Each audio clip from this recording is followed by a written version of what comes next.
The silence of a betrayal is always louder than the act itself.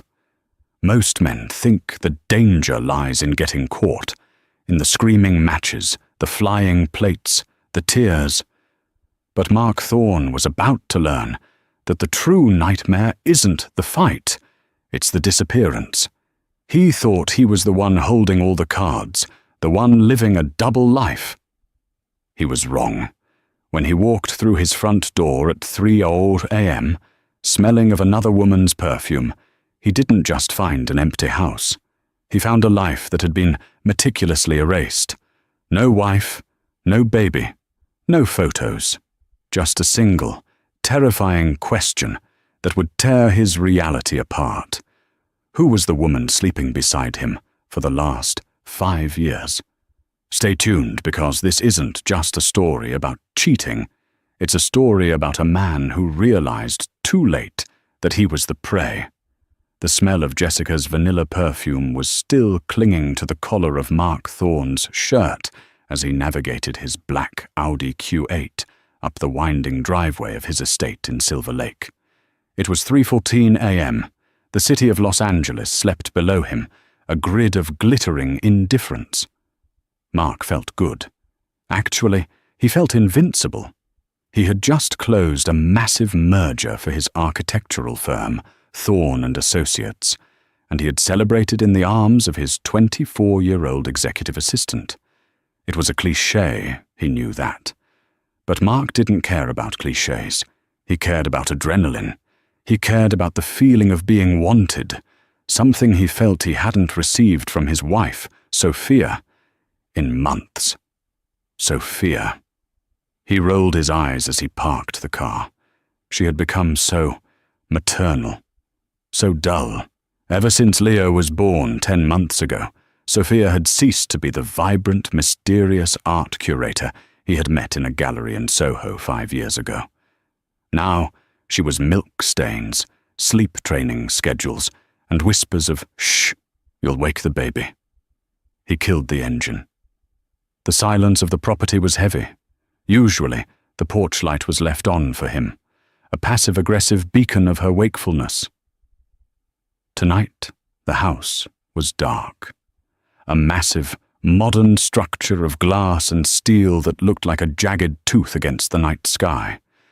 Good, Mark thought, checking his reflection in the rearview mirror and wiping a faint smudge of lipstick from his neck.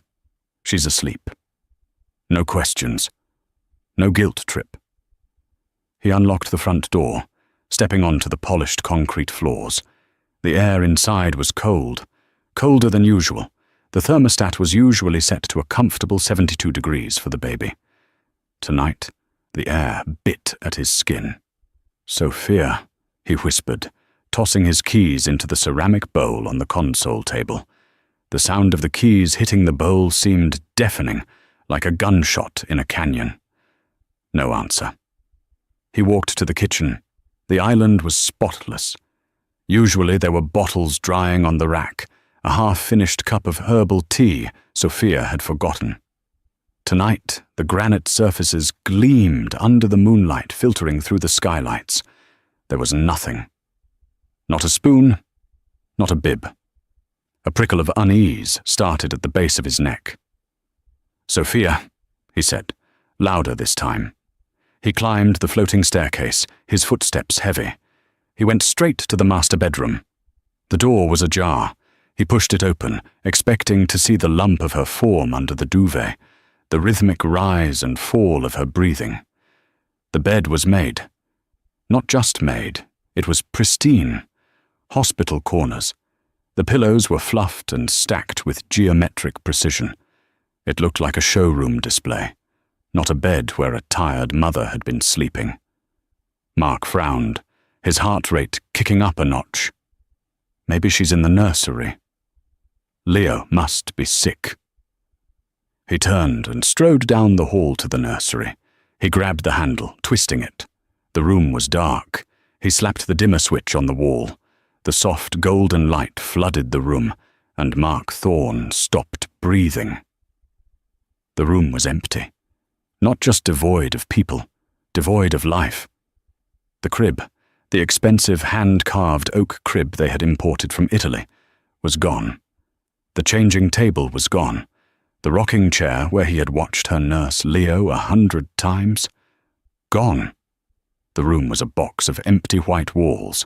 The carpet still held the faint indentations of where the furniture had stood, like phantom limbs. "What the?" Mark spun around, panic finally piercing his arrogance. "Sophia! Sophia!" He ran back to the master bedroom and tore open the walk-in closet. He froze. His side of the closet was untouched. His Armani suits, his casual wear, his collection of watches. Her side was bare. Wire hangers dangled empty, clinking softly together from the draft of the open door. The shelves where her shoes had been lined up, Louboutins, Nikes, sandals, were wiped clean. It wasn't just that she had packed a bag. She had packed everything. He ran to the bathroom. Her toothbrush, her creams, her makeup, all gone. It was as if Sophia Thorne had never existed. Mark stumbled back into the bedroom, his hands trembling. He reached for his phone and dialed her number. "We're sorry. The number you have dialed is no longer in service." He stared at the screen. That was impossible. He paid the bill. It was a family plan. He dialed again. Same automated voice. Cold. Final. He sat on the edge of the perfectly made bed, his mind racing. Was this a kidnapping? A robbery? No, robbers didn't make the bed. Robbers didn't carefully remove a crib and leave the expensive TV downstairs. This was an exodus. He stood up and ran downstairs to his home office. He needed to check the safe. They kept their passports, birth certificates, and emergency cash there. He threw open the heavy oak door of the study and moved the painting of the abstract seascape to reveal the wall safe. His fingers fumbled as he punched in the code. 10/24/18, their wedding anniversary. Beep, error. Mark froze. He typed it again. 10/24/18, beep, error. No, he hissed. He tried Sophia's birthday. Or 6/12/92, beep, error. He tried Leo's birthday. 02/14/24. Click. The mechanism whirred, and the heavy door popped open. Mark ripped it open, desperate to see the passports, to see some proof of his family. The safe was empty. The stacks of cash, nearly $50,000 he kept for emergencies, were gone. The passports were gone. The deed to the house was gone. But there was one thing left.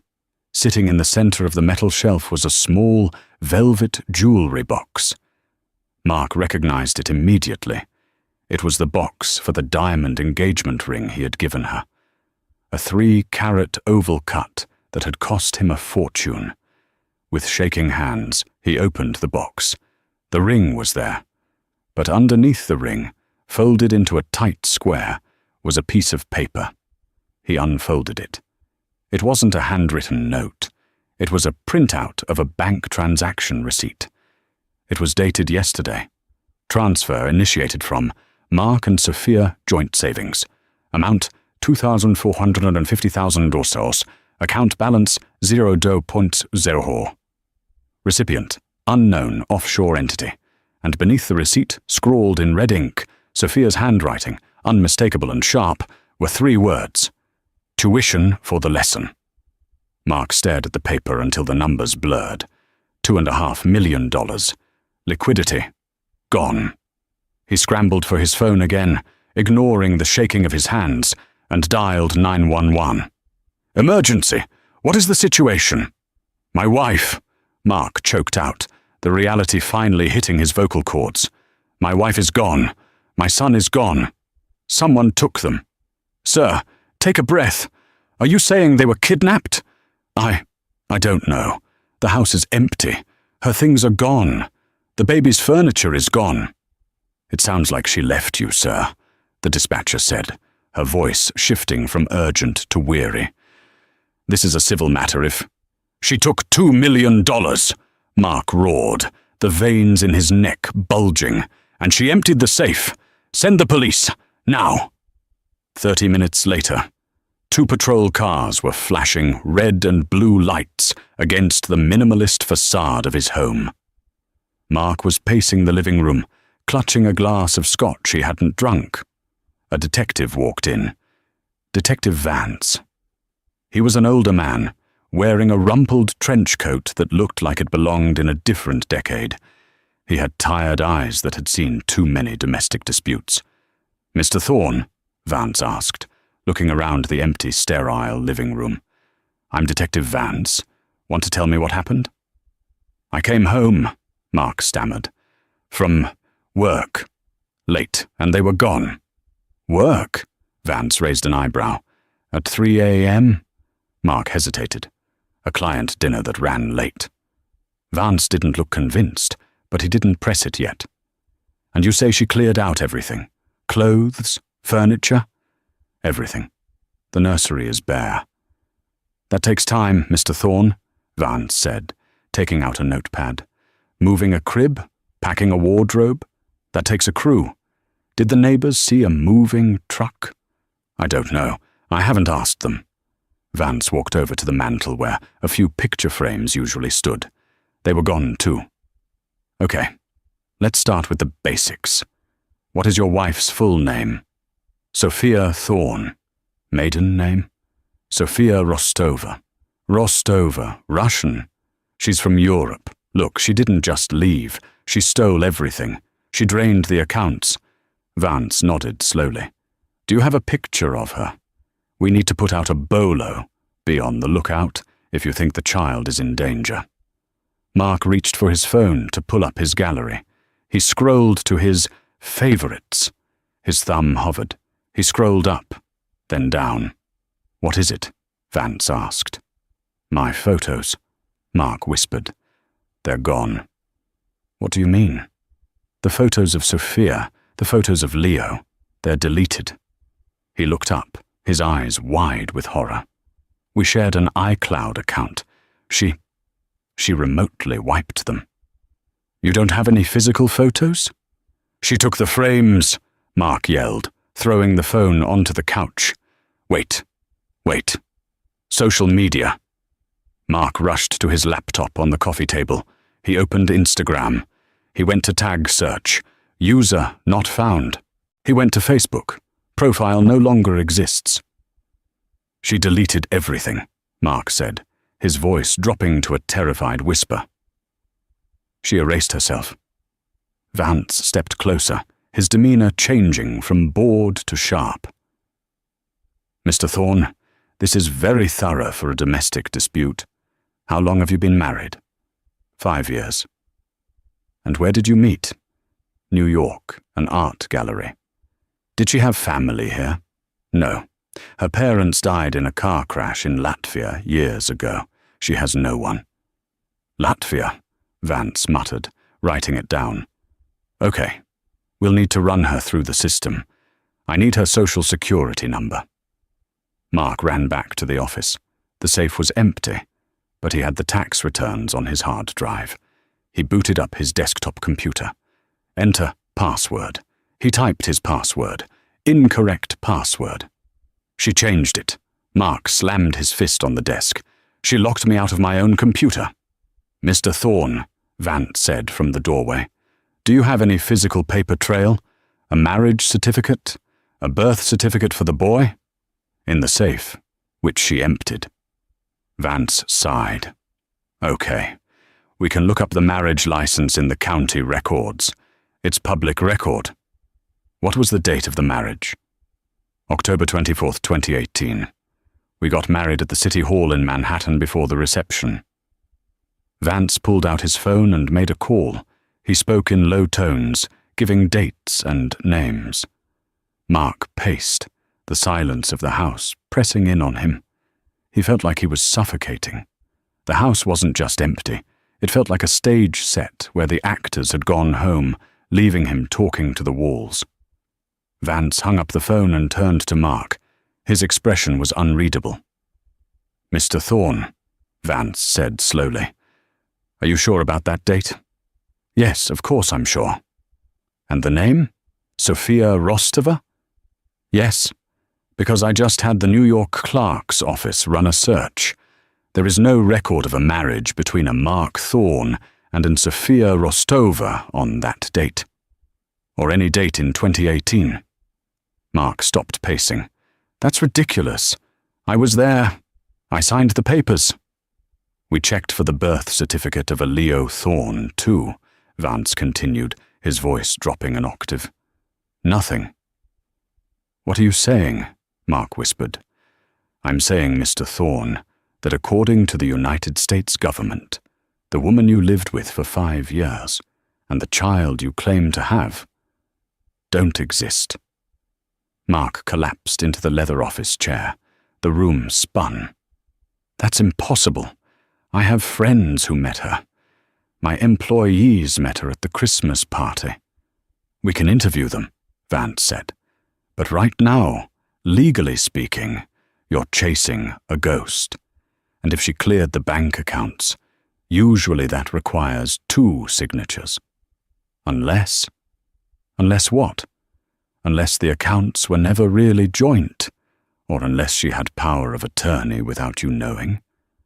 Vance looked around the room. You said she was boring. Just a mom.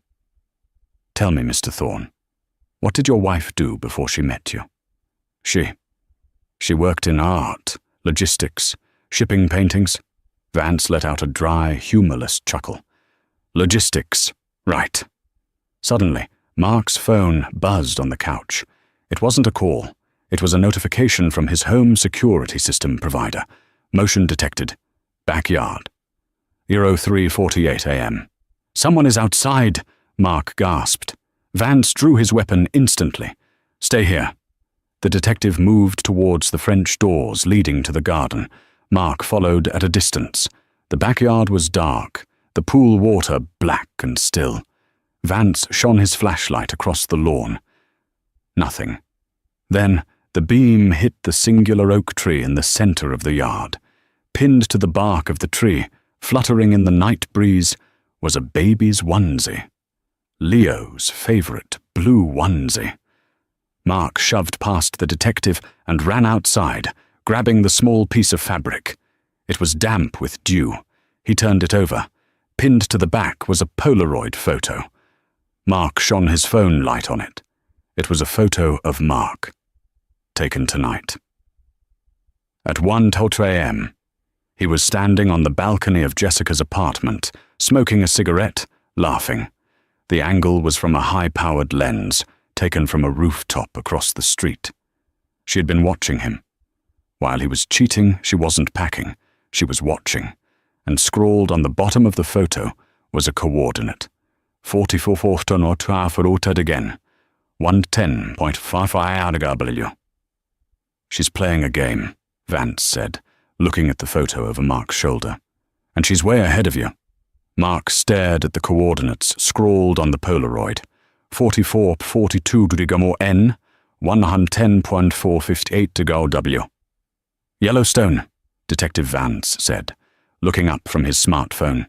The blue light of the screen illuminated the deep lines of worry etched into his face. Grant Village? Why there? Did you vacation there? Mark felt a cold sweat break out on his forehead, distinct from the chill of the night air. We went there for our honeymoon. We rented a cabin near the lake. It was the only time she ever asked to go somewhere rugged. She said she wanted to see the wolves. The wolves, Vance repeated, his tone dry. Seems fitting. Vance holstered his weapon but didn't relax. Mr. Thorne, I'm going to level with you. People don't vanish like this without extensive preparation. The lack of records, the wiped data, the empty safe. This is professional. This isn't a scorned housewife. This is tradecraft. Who exactly is your wife? I told you, Mark snapped, pacing the manicured grass in his Italian leather shoes. She's a mother. She liked gardening and Pinot Grigio. She was boring. Boring women don't scrub their existence from government databases, Vance countered, and they don't have surveillance photos of their husbands cheating taken from a rooftop at 1:20 a.m. Mark flinched. The photo was still in his hand, a damning piece of evidence. "Look, forget the cheating. She took my son. You have to find Leo." "We will try," Vance said, signaling for the uniformed officers to begin canvassing the perimeter. "But if she doesn't exist on paper, tracking her is going to be a nightmare. I'm going to need access to your business records, your travel history, everything. If she was planning this, she might have compromised more than just your personal checking account." Mark froze. Business records, Thorne and Associates. He had just closed the merger with Vanguard Holdings yesterday, a $400 million deal that would reshape the Los Angeles skyline. The deal relied on proprietary architectural blueprints and sensitive zoning permits that Mark had greased a few palms to acquire.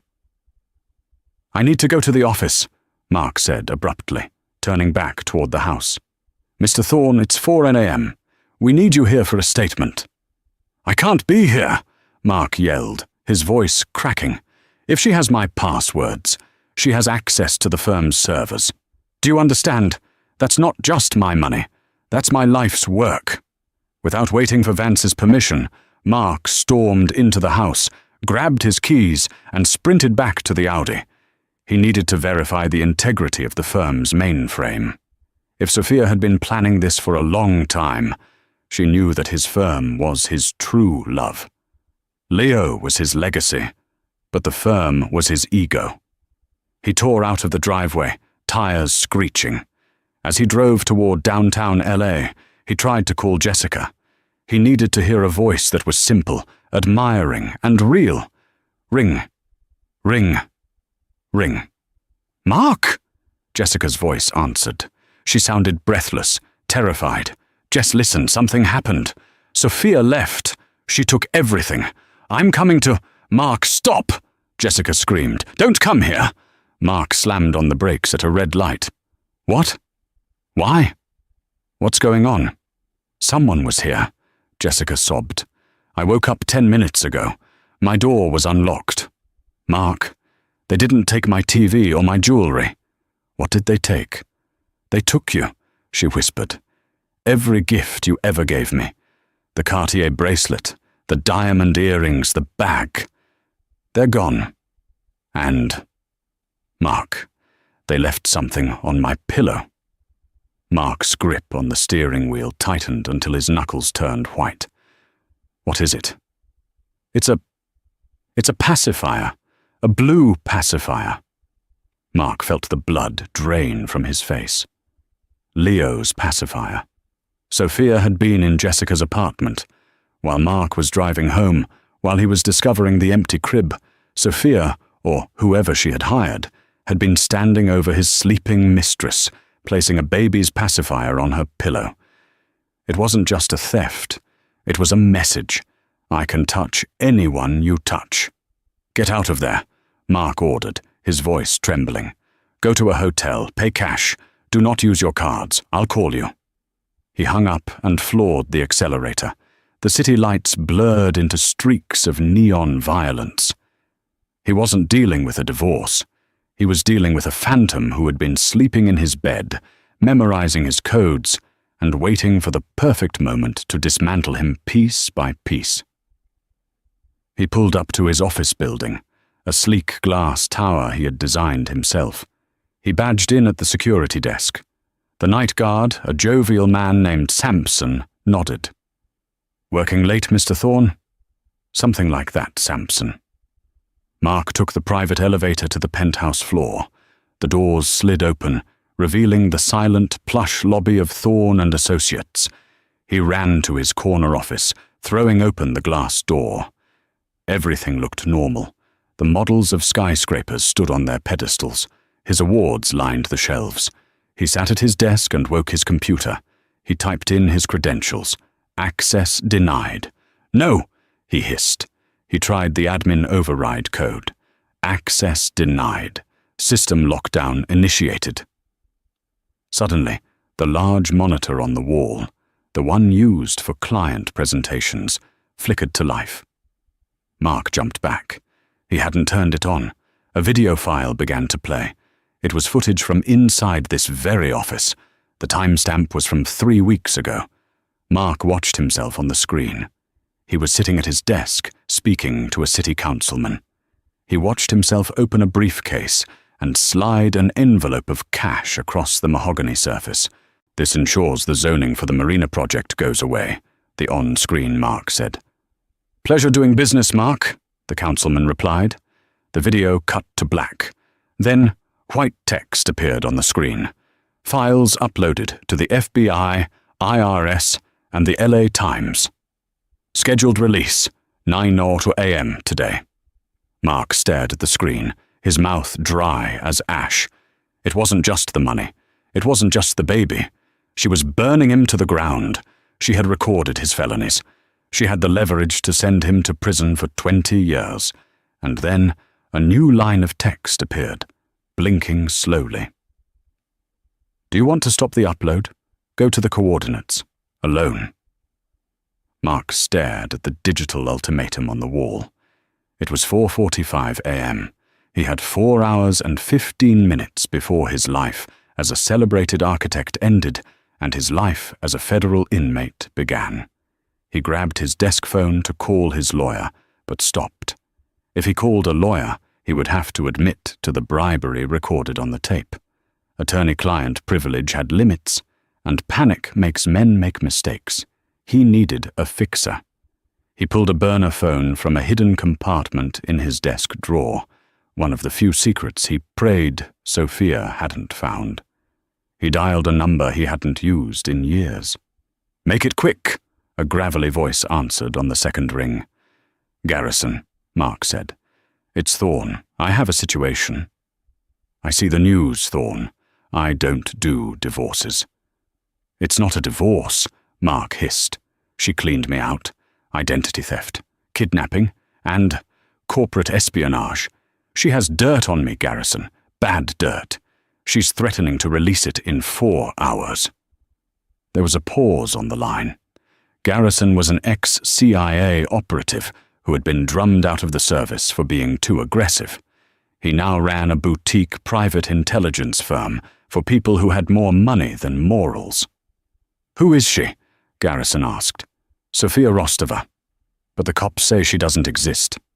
"Ghost," Garrison muttered. "Okay, I can run a deep trace, but if she's wiped government databases, she's not working alone. She has backing, state-level or organized crime. You marry into the mob, Thorne?" "She was an orphan. She liked painting watercolors of the ocean." "Right, and I like knitting. Send me everything you have. Photos, old emails, anything she might have missed."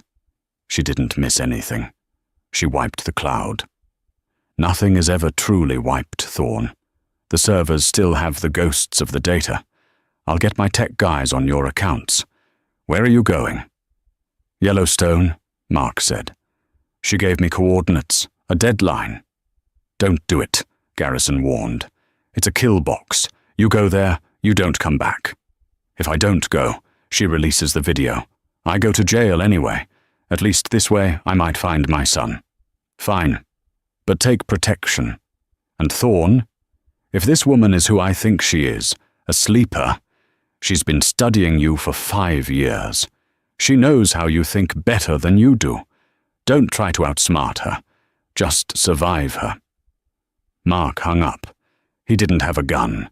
He was an architect. His tools were protractors and CAD software. But he had a private jet. He ran out of the office, ignoring the security guard, and drove toward the private airfield in Santa Monica, where he kept his Gulfstream. As he drove, his mind replayed the last 5 years. Every memory was now suspect. The way she spoke 4 languages fluently, but claimed she just picked them up. Traveling. The way she never got sick. The way she noticed things before they happened. A waiter dropping a tray. A car swerving in traffic. He had thought she was observant. Now he realized she was trained. He arrived at the airfield at 5:30 a.m. His pilot, Dave, was already prepping the plane. "Mr. Thorne, wasn't expecting you. Flight plan. West Yellowstone. Now, how fast can we get there?" Dave looked at Mark's disheveled appearance, the unbuttoned collar, the sweat stains, the wild eyes. "Weather is rough over Wyoming, sir. Might take 2 hours. Just get me there." Mark boarded the plane. As the jet engines whined to life, he opened his laptop, a backup air-gapped machine he kept on the plane. He connected to the plane's Wi-Fi. He had one idea, one place she might have slipped up. The baby monitor. They had a high-end smart monitor in Leo's room. It was connected to the Wi-Fi, but it had a separate cloud storage managed by a third-party security company, not Apple or Google. If Sophia had wiped the main accounts, maybe she forgot the proprietary app for the camera. Mark downloaded the app. His hands shook as he typed in the username. He guessed the password. She usually set the household passwords. Password incorrect. He tried again. Leo 2024. Access granted. The feed loaded. It was black. The camera was gone. But he went to the event history. Most of the clips were deleted. But there was one. The last one. Timestamp. 9:15 p.m. last night. Mark clicked play. The black and white night vision footage showed the nursery.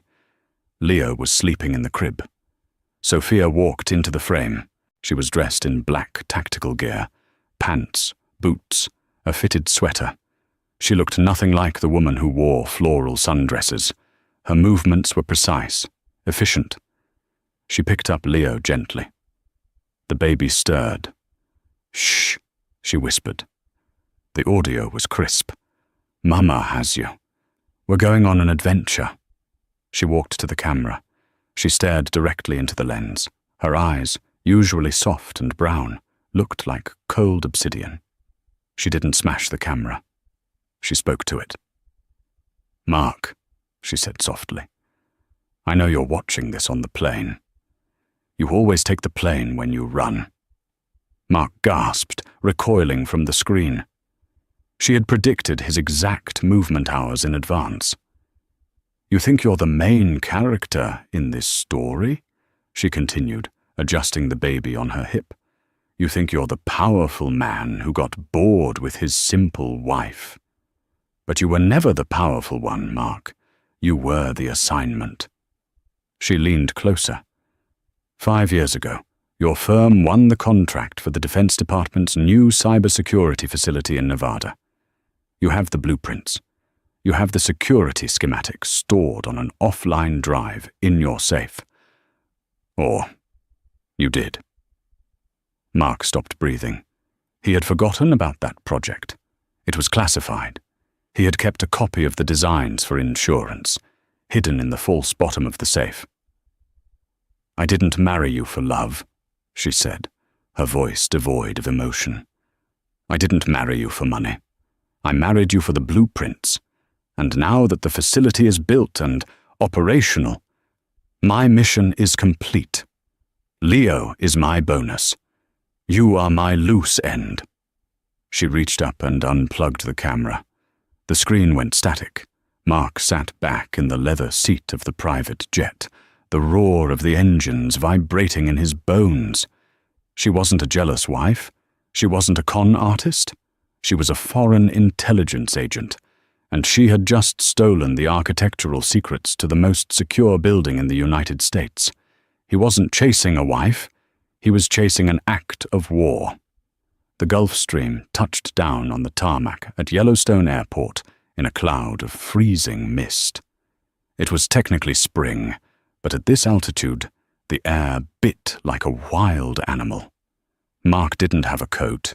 He was still in his suit from the night before, the fabric thin and useless against the Wyoming wind. He rented a Jeep Wrangler from the sleepy kiosk, throwing his black Amex on the counter. His hands were shaking so badly he could barely sign the rental agreement. "Heading into the park?" the clerk asked, eyeing Mark's disheveled appearance. Roads are icy near the pass. Just driving, Mark muttered, snatching the keys. He drove south, the heater blasting. The landscape was alien. Huge pines dusted with frost, steam vents rising from the earth like ghosts. The GPS coordinates Sophia had left pointed to a location deep within the park, near the West Thumb Geyser Basin. 4442 to Grain 110 by fate to 8 to W. As he drove, his burner phone buzzed. It was Garrison. "Thorne, listen to me." Garrison's voice was distorted by static. "I ran the facial recognition from your wedding photos against the Five Eyes database. We got a hit. A very old, very redacted hit." "Who is she?" Mark asked, his eyes scanning the tree line for snipers. "Her name isn't Sophia. It's Katya Volkov. She was trained by the SVR, Russian Foreign Intelligence, but she went rogue about 7 years ago. She's a mercenary, Mark, a corporate saboteur. She specializes in deep cover acquisition. She doesn't just steal data. She becomes the person who has access to it." "She has my son," Mark choked out. Does she hurt the targets?" "She completes the mission," Garrison said grimly. "Usually the target takes the fall for the theft. Suicide, accident, or prison. She disappears. Thorne, if you walk into those coordinates, you are walking into a sanitized crime scene. She's going to kill you and make it look like a grief-stricken suicide. Husband kills family, then himself. It's a clean narrative." "I don't care," Mark said, turning the Jeep onto a gravel access road restricted for maintenance vehicles. He smashed through the flimsy wooden gate. "I'm close. Mark, do not engage. I have a team spinning up in Bozeman. We can be there in—" Mark hung up. He tossed the phone onto the passenger seat. He reached the end of the road. The coordinates pointed toward a wooden boardwalk, winding through a field of bubbling mud pots and steaming thermal pools. The smell of sulfur, rotten eggs, was overpowering. The area was deserted. The park was barely open for the season, and this section was isolated. Mark got out of the car. The silence was absolute, broken only by the wet plop-plop of the boiling mud. "Sophia!" he screamed, his voice tearing at his throat. "Katya, I'm here!" Steam drifted across the boardwalk, obscuring his vision. He walked forward, the wood creaking under his Italian loafers. 50 yards ahead, through the mist, he saw it. A stroller. It was their stroller, the expensive charcoal-grey bugaboo they pushed around the neighborhood to keep up appearances.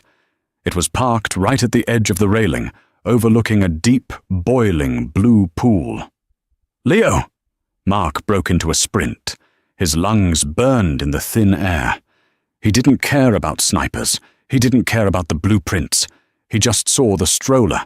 He reached it, grabbing the handle, spinning it around. "Leo, Daddy's here." He froze. The stroller was empty. Inside, strapped into the harness, was a ruggedized laptop. The screen was glowing blue. On the screen was a live video feed. It showed Leo. He was in a car seat, asleep, safe. The background of the video showed the interior of a vehicle, moving. And then a voice came from the laptop speakers. "You made good time, Mark." Mark spun around, looking for a camera, a microphone, anything. "Where are you? I gave you what you wanted. You have the blueprints." "I have the files," Sophia's voice purred from the computer. "But encryption is a funny thing. The Department of Defense uses a polymorphic cipher. I can't crack it, but you can." "I don't know the code," Mark yelled at the laptop. "I'm the architect, not the IT guy." "No," she corrected, "but the system is biometric. To open the master file, the one that details the thermal exhaust ports of the server farm, it requires the voice authorization of the lead architect. That's you." Mark realized the trap. She didn't need him dead. Not yet. She needed his voice. "If I do this," Mark said, leaning over the laptop, the sulfur stinging his eyes. "If I unlock it, you give me Leo. Unlock it, and I will tell you where the car is parked. You have 10 seconds, Mark, or I drive this car off the road." A prompt appeared on the screen. "Voice authentication. Required. Read the phrase." The phrase appeared in white text. Mark hesitated. If he read this, he was committing treason. He was giving a foreign entity the schematic to a US cyber warfare hub. He would be hunted for the rest of his life. He looked at the video feed of Leo sleeping. His son's small hand was curled into a fist. Mark leaned into the microphone. "Authorization Alpha 9, Mark Thorne. Override protocol. Daedalus. Processing. Access granted." "Good boy," Sophia's voice said. "The file is decrypting. Goodbye, Mark." "Where is he?" Mark screamed. "Where is the car?" "Check under the stroller seat," she said. The connection cut. The screen went black. Mark ripped the seat of the stroller up. Taped to the bottom was a cell phone. It was counting down. 0005, 0004. It wasn't a phone. It was a detonator. Mark realized instantly that the phone was wired to a block of C4 putty shoved into the stroller's storage basket. She was cleaning up the loose end. Mark didn't think. He didn't run away. He lunged, kicking the stroller with every ounce of strength he had. The stroller flew off the boardwalk, sailing into the air, and splashed into the boiling thermal pool below. Boom! The explosion was muffled by the water, but the shockwave knocked Mark backward onto the wooden planks. Boiling water and mud rained down on him. A geyser of steam erupted from the pool, hissing violently. Mark lay on his back, gasping for air, his ears ringing. He was alive. He rolled over, coughing. He had authorized the treason. He had lost his son. And he had almost been blown to pieces by the woman who used to make him avocado toast. He grabbed the burner phone from his pocket. It was cracked, but working. "Garrison," Mark rasped. "Thorne? I saw a thermal spike on the satellite. Did you just blow up?" "She tried to," Mark spat, staggering to his feet. "She has the blueprints. Decrypted. She played me." "Okay, listen to me," Garrison said, his voice hard. "If she has the decrypted files, she has to transmit them. The files are huge, terabytes of KD data. She needs a high-speed uplink. She can't do that from a moving car in Yellowstone. She needs a hard line." Mark looked around the desolate park. "Where?" "We're in the middle of nowhere." "Think, Mark. You designed the infrastructure for the region. Where is the nearest fiber-optic trunk line with a commercial access point?" Mark's mind raced, shifting from panic to architecture. He visualized the grid he had helped map out 5 years ago. "The ranger station," Mark whispered. "The old faithful ranger station. We retrofitted it with a direct fiber link to the H. Sophia hub for seismic monitoring. It has the bandwidth."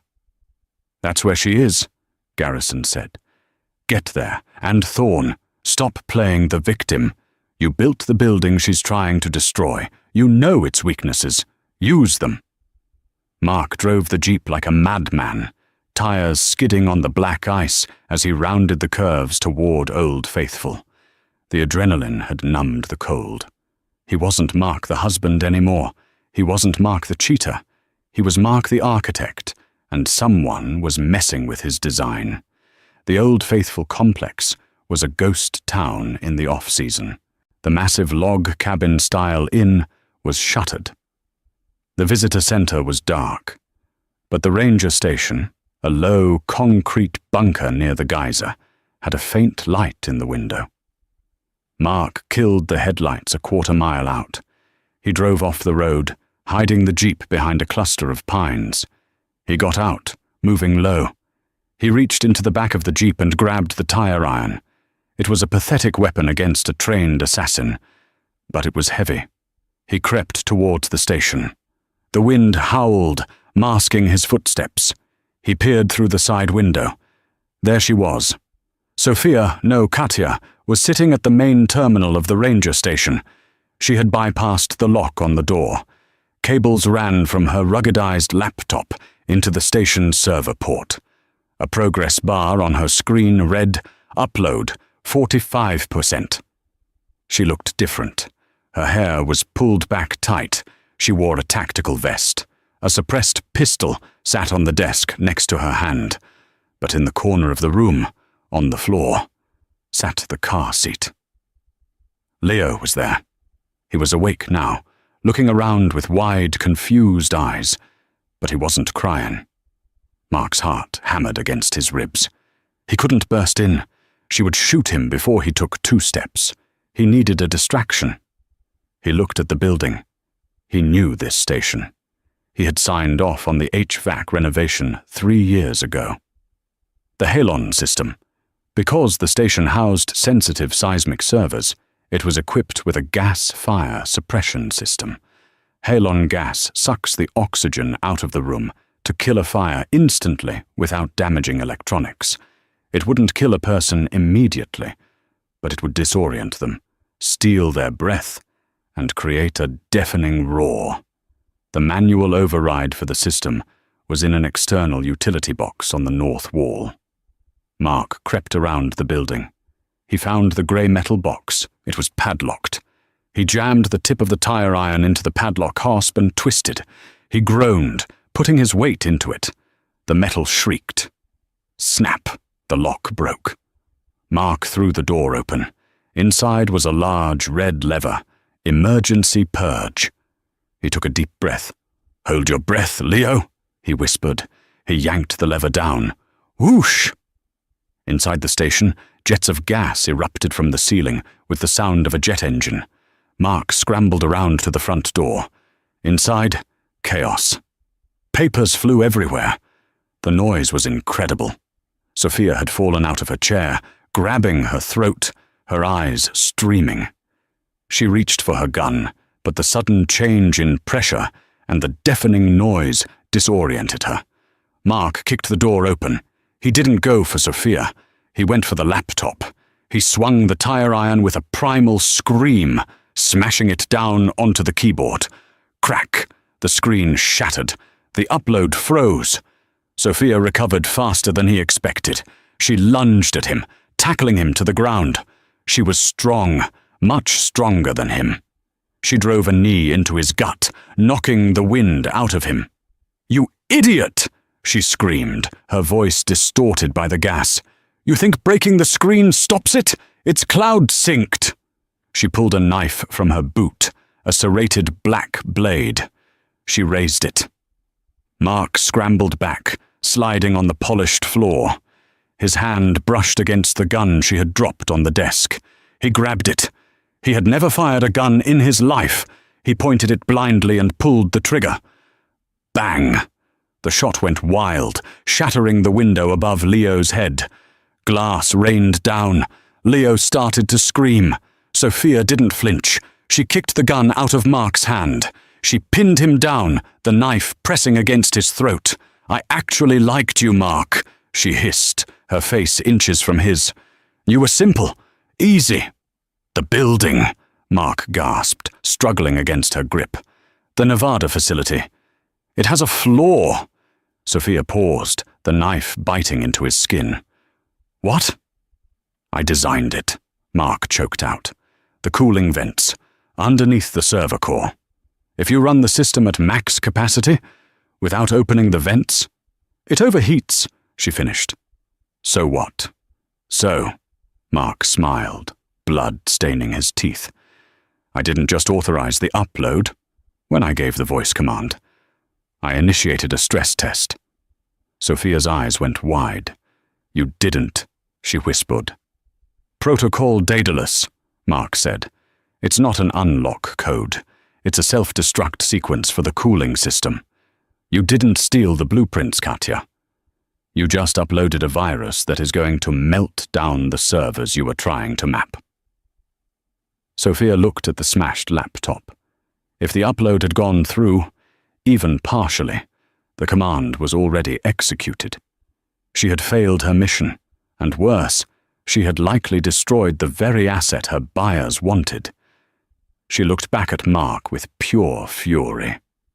She raised the knife. "Then I have no reason to keep you alive." Suddenly, a red laser dot appeared on her forehead. Crash. The window shattered inward. "FBI, drop the weapon!" Garrison had come through, the team from Bozeman. Sophia froze. She calculated the odds in a split second. A sniper had her painted. She slowly lifted her hands, the knife clattering to the floor. Mark shoved her off him and scrambled toward the car seat. He scooped Leo up, holding him tight, burying his face in the baby's neck. The smell of milk and baby powder was the only real thing in the world. Agents swarmed the room, zip-tying Sophia's hands behind her back. She didn't struggle. She just watched Mark. As they dragged her out, she stopped. She looked at Mark, holding his son. "You lied," she said, a hint of admiration in her voice. "There is no self-destruct sequence. Daedalus isn't real."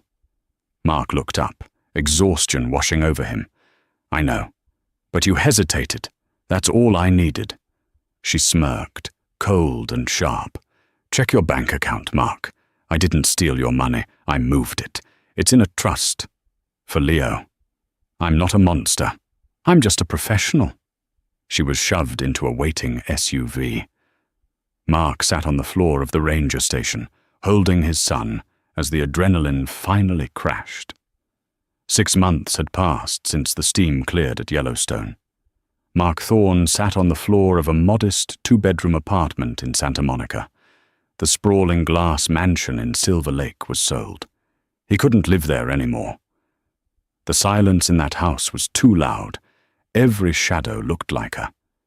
He watched Leo stack wooden blocks. The boy was walking now, his steps clumsy and determined. Leo looked so much like her, the same dark eyes, the same stubborn set of the jaw.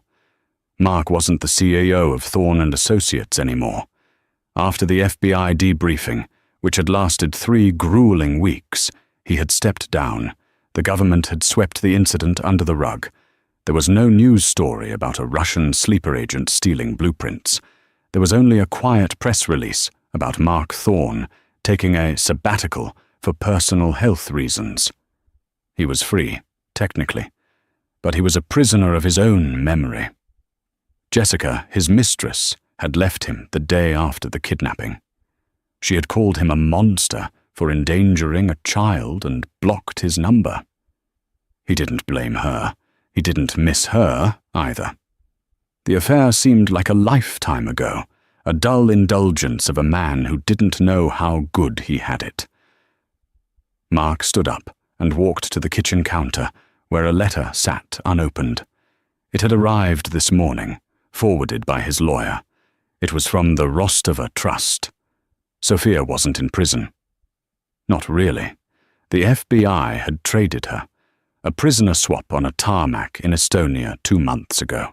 She was gone, back to the shadows she came from. But before she left, she had kept her word. Mark picked up the letter. He tore it open. Inside was a bank statement. Beneficiary, Leo Thorne. Trustee, Mark Thorne. Current balance, $5,000. Sanias. She hadn't just returned the $2 million she stole. She had added $3 million more. Payment for the job she had completed? Or guilt money? Stuck to the statement was a small, handwritten note. No signature. Just her sharp, angular handwriting. He needs a father, not an architect. Build him a life, Mark, or I will come back and dismantle yours again. Mark stared at the paper. It wasn't a threat. It was a promise. He looked back at Leo. The boy laughed, knocking over the tower of blocks. Mark walked over and sat down next to his son. He picked up a block. "Okay," Mark whispered, his voice thick with emotion. "Let's build it again. Better this time." He was safe. He was rich. He had his son. But every night, before he went to sleep, Mark Thorne checked the locks on the doors 3 times, and every time he passed a woman in a crowd who wore vanilla perfume, his heart stopped cold. He had survived the woman who didn't exist. But he knew, deep down, that a part of him, the arrogant, careless man he used to be, had died in that nursery the night she left. And that was the only death that really mattered. And that is the story of Mark Thorne, a man who thought he was playing a game, only to realize he was just a pawn on someone else's board. It's a terrifying reminder that the people we sleep next to have entire universes inside them that we might never see. Mark got his son back, but he lost his peace of mind forever. He learned the hard way that betrayal isn't just about cheating. It's about underestimating the person you promised to love. What would you have done in Mark's shoes? Would you have gone to the coordinates, or would you have called the police immediately? Let me know in the comments below. I read every single one. If you enjoyed this story of twists, betrayal, and redemption, please hit that like button. It helps the channel immensely. Don't forget to subscribe and ring the bell so you never miss a story. Thanks for watching, and stay safe out there.